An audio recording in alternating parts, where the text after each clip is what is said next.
Shalom vänner, profetisk uppdatering 31 mars 2024. I Israel har man nyligen firat högtiden Purim eller Purim. Om man inte vet vad det handlar om, då kan det tyckas vara ett riktigt spektakel. Men Purim handlar om Guds räddning av det judiska folket som berättas om i Esters bok i Bibeln. Så det finns förklaring på varför man klär ut sig. Människor i alla åldrar kan man få se utklädda. Varför man då skakar med en slags högljudda skallror. Eller varför man visslar och firar däremellan.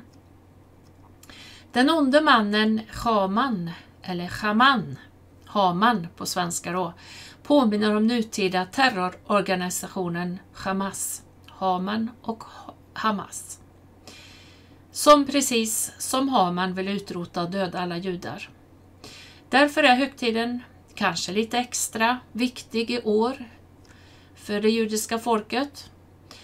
Och jag ska inte säga mer, jag hoppas att det går att förstå David Tall i videon här. Även om översättningen kan bli lite bristfällig. Ibland vissa ord och vissa namn och så här. Men ni som känner till det som står i Esters bok vet i alla fall att Ester var en judinna som blev drottning i Persien.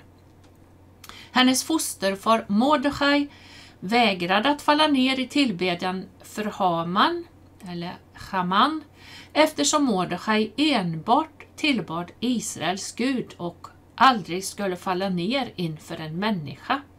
Och det ledde till Hamans onda plan emot judarna som var kvar i Persien efter den babyloniska fångenskapen. Och en av de kanske mest kända verserna i Esters bok är den senare delen av Ester kapitel 4, vers 14. Vem vet om du inte har nått kunglig värdighet just för en tid som denna? Det var Mordechais ord till Ester. Gud hade insatt Ester som drottning i förväg för att rädda sitt folk från det som skulle komma. Folket, judarna, i Persien hade ingen aning, men Gud visste vad som väntade. Så här kommer videon med David Tall från Balagan, som han kallar sin YouTube-kanal där han lägger ut där. Och Balagan, det är ett väldigt vanligt ord på hebreiska som betyder kaos eller rörigt. Balagan, då är det kaos, då är det rörigt. Och med det här önskar jag er idag Guds välsignelse och shalom. They tried to kill us. They didn't kill us. Let's eat. Let's not only eat, let's have a big celebration. Let's have a big party. This is David Tal. This is the Balagan Connection. And today we're going to be talking about the celebration of Purim and make a couple of connections. Connection number one. All Jewish holidays have the same idea behind them. In Hanukkah, it's the Greeks who tried to kill us, and we have a celebration. In Passover, it's the Egyptians who tried to kill us, and we have a celebration.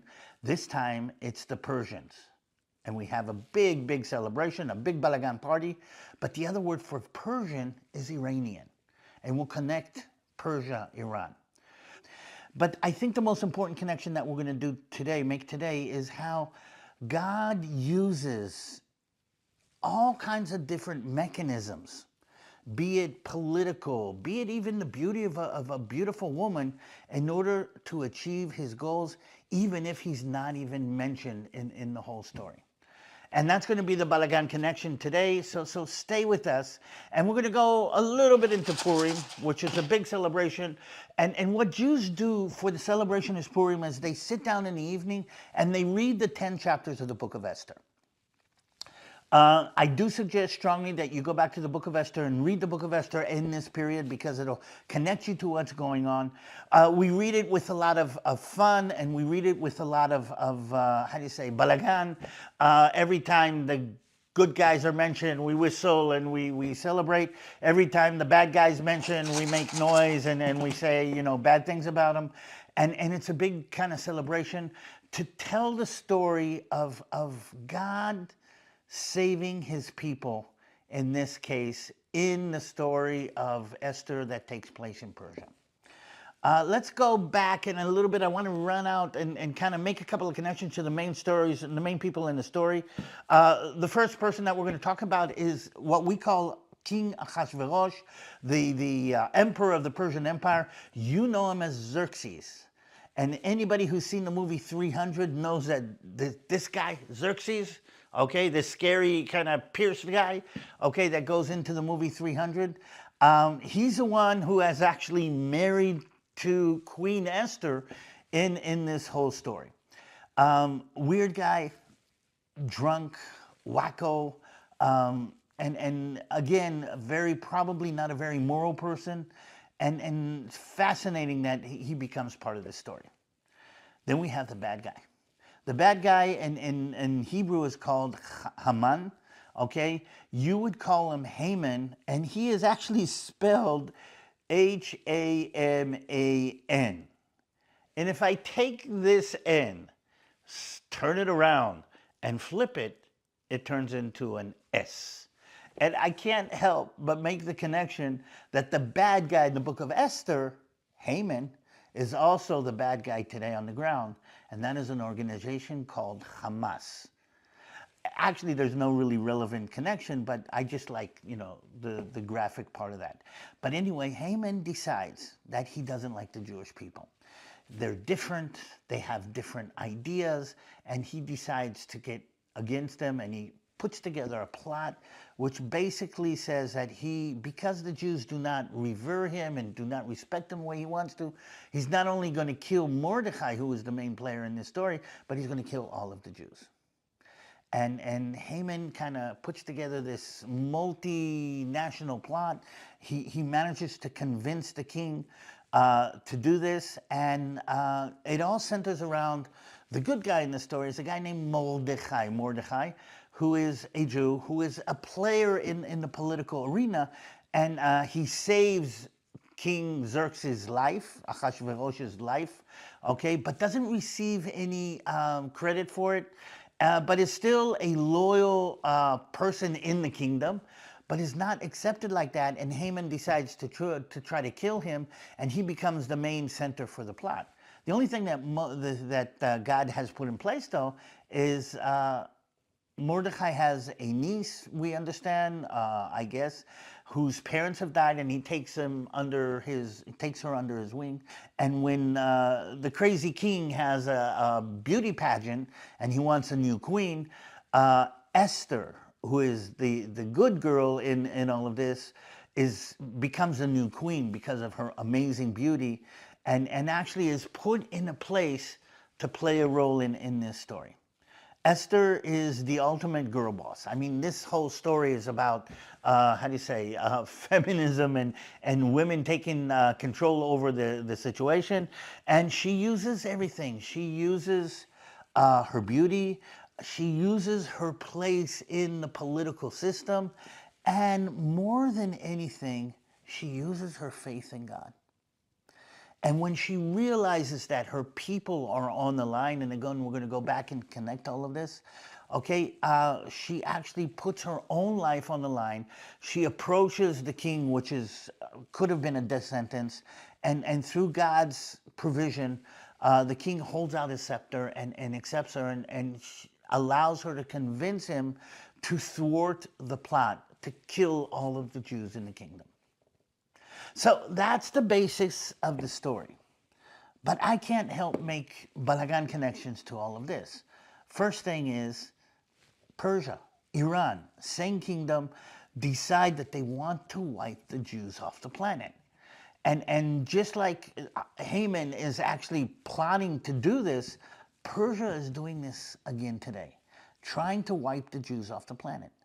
But just like last time, okay, when the plot was thwarted at the last moment, I believe that this time God is using different elements, and what I want to stress in a very interesting connection to the story is that when you read the book of Esther, God is not mentioned.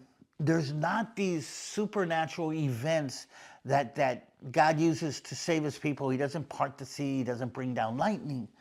but he uses the existing mechanism, the political system, the harem of the emperor, the beauty of Esther, and he uses all of these things in a very unique manner, things and mechanisms that were already in place in order to save his people.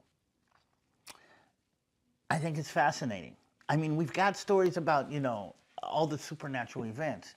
But what I need to say is God sometimes uses the machinery in place. And what I feel very good about in my case is that not all of the players in this story were very moral people. I mean, not all of them were very good people. But God uses the abilities and the qualities of each and every one of these players here in order to thwart this terrible ordeal or this terrible plan to destroy the Jewish people and to fulfill his purpose. And as one of those people who not always is the best and not always is right, I'm stressing the fact that God can even use people like me in the existing system in order to achieve his need. And the special verse that connected my heart to this story, besides the fact that every time I say, hey man, I'm supposed to do this, is that if you got a Bible, open up, and we're going to go into the book of Esther. And again, the part where it all turns around and becomes, I think, very special. And this is the book of Esther, chapter 4, and I'm going to read verses 13 and 14, and it says this. Esther is in the palace. Mordecai is outside. She asks Mordecai, what are we going to do? And here's what Mordecai answers through a messenger. Do not think in your heart that you will escape the king's palace and any more than all of the other Jews. Basically, Mordecai is saying, you're in this with all of us. You might be in the palace. You might be the queen. You might be in America. You might be in Hollywood. You might be in the White House. Don't think you're going to escape this because you're a Jew just like all of the rest of us. For if you remain completely silent at this time, relief and deliverance will arise for the Jews from another place. But you and your father's house will be destroyed.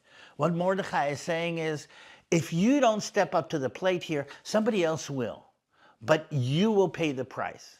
But here's the message that I think is deep on my heart, that I think is important. Yet who knows whether you have not come to the kingdom for such a time as this. What Mordecai is telling Esther, God's made his plans. God's got his way to deliver his people.